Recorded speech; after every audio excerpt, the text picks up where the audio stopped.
Okay friends, one of the first things you need to do is safely raise and support your vehicle so your wheel's off the ground. Once you've done that, continue on by using a small pry bar or even a screwdriver.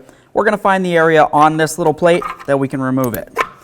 You can see there's a little cutout, and that's all you do. Use your 21mm socket and remove all 6 lug nuts.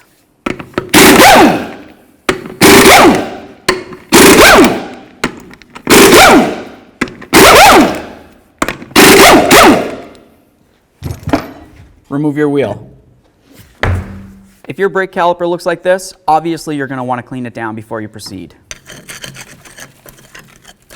If you were to look on the inside area where the pad / the bracket is right there, you're going to be able to see the bolt for the slider coming through.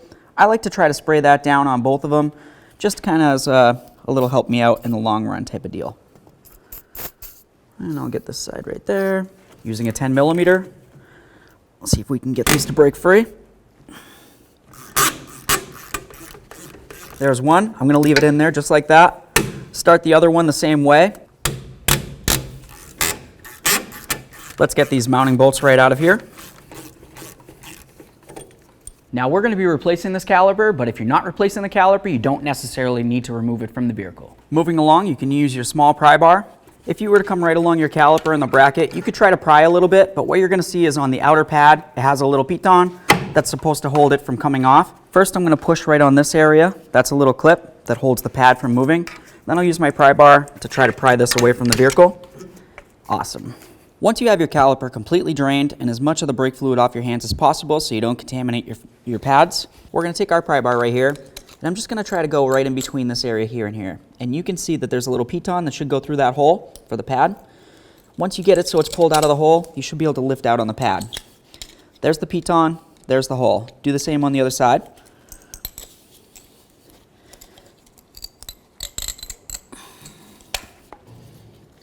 And then slide the pad out. We'll do the same for this one. You just kind of grab it, wiggle it, and it should slide right out. These little pitons fit right inside that hole on the piston. Set that aside. With the new caliper, what I like to do is I always try to peel this boot back and push on the slider so that I can get to this portion right here.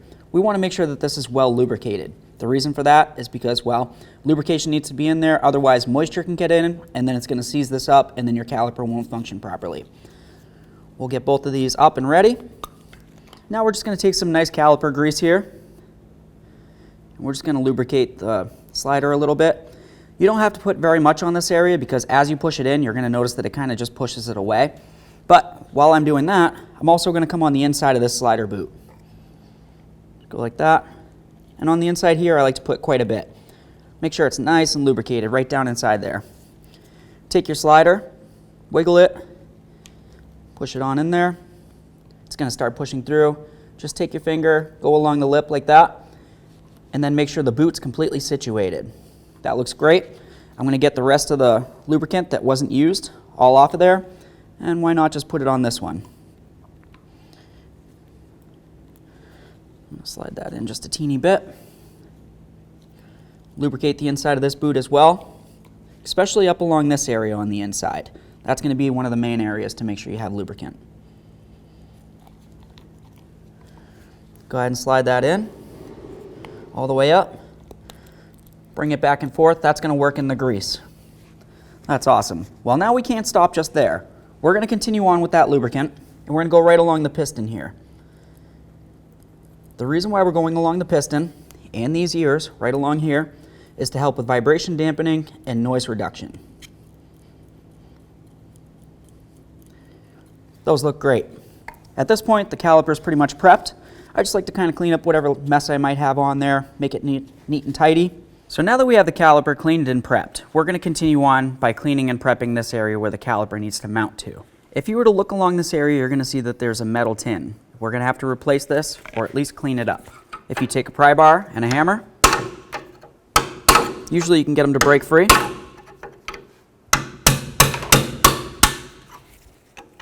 Pry it right off of there. If you look inside here, a lot of times you're going to see rust and buildup.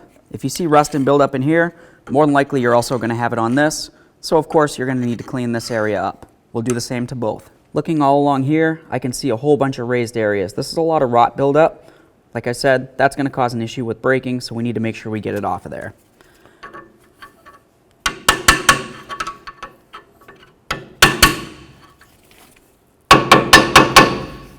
If for some reason you have a hard time getting this off and you don't think that you can get it because your hammer just keeps bonking up against the rotor, this shouldn't be too much of an issue. You could just remove the rotor. And now you have a nice clear area to be able to do anything you need.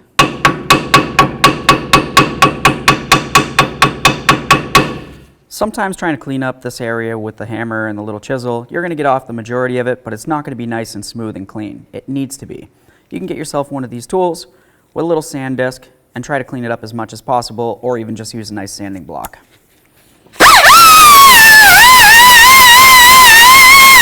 So we've got this area nice and cleaned up on both of them. That's great.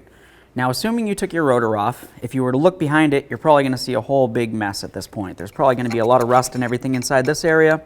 You want to make sure you get out as much of that as possible, because if any of it falls out and just kind of comes inside the rotor, you're obviously going to hear a brake noise. While we're in here cleaning this up, I always like to spray down this area right here. That's the area where your e-brake's going to pivot from the backside, and it should spread the e-brake shoes. If it doesn't pivot here, obviously you're going to have an issue. Continuing on, it's time to clean up the hub area of the axle where the rotor's going to ride.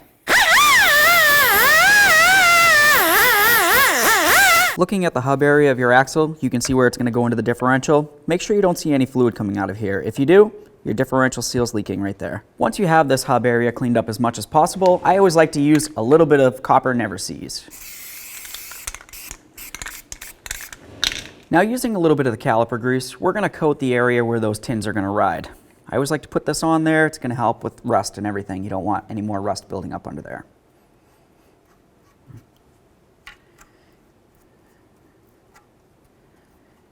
And of course, the inner edges there.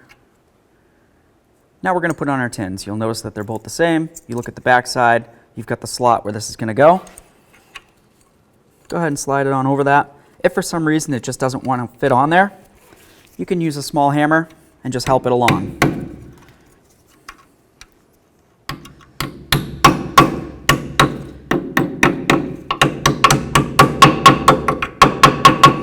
Do the same to the other one.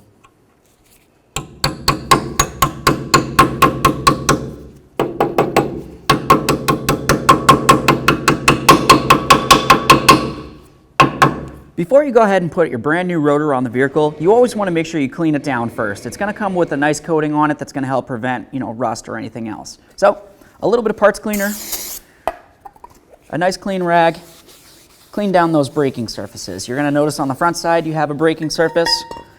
On the rear side, you're going to have your braking surface here, but you also need to pay attention to this area along there, which is where the e-brake's going to be. Clean down all that area.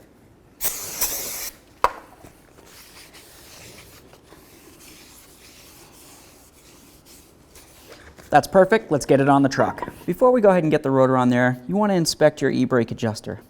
Make sure it's nice and clean and spray it down with some penetrant so you can adjust it. Next, we're going to grab our rotor, put it on there. Test the e-brake to make sure that the e-brake shoes hold up against the rotor. Now, taking your nice rotor, let's go ahead and get it up on here. Should just slide right on. There we are. Give it a little spin. Make sure it's not dragging on those e-brake shoes. You also want to test your e-brake real quick just to make sure that it is actually going to grab the way that it should. If it doesn't, you need to adjust it a little bit.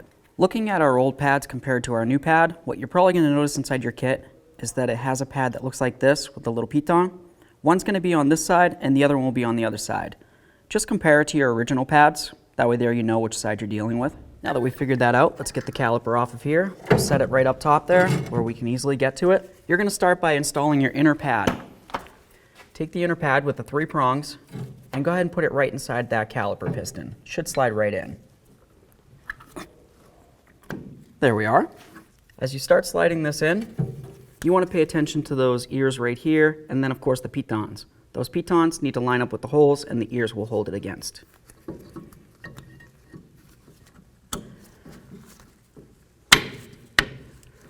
There we are. Double check to make sure it's seated completely. If it looks like it's kind of off at an angle, you probably just don't have your piton inside the hole there.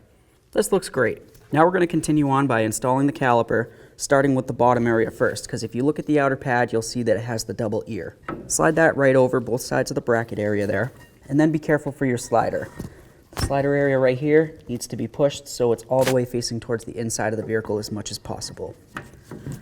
Slide it right down on and over, and then give it a nice loving bonk, and it should pretty much lock in. Now we're going to put in our slider bolts. Now that we have both of our slider bolts, I'll call it your prerogative if you want to add a little bit of thread locker. Once you've done whatever you needed to do, go ahead and slide them both in, and then start them both in by hand. That's super important. Once they're both started, go ahead and bottom them out, and then we'll torque them to manufacturer specifications. Let's torque these caliper slider bolts to 22 foot-pounds. Now it's time to get our wheel back up on here. We're going to start on all of our lug nuts, we'll bottom them out, and then we'll torque them to 150 foot-pounds.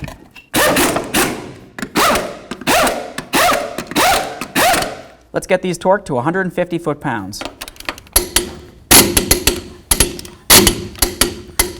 Now that we have them all torqued, it's important to make sure you get your cover back on there. There you are. Okay, take it for a road test.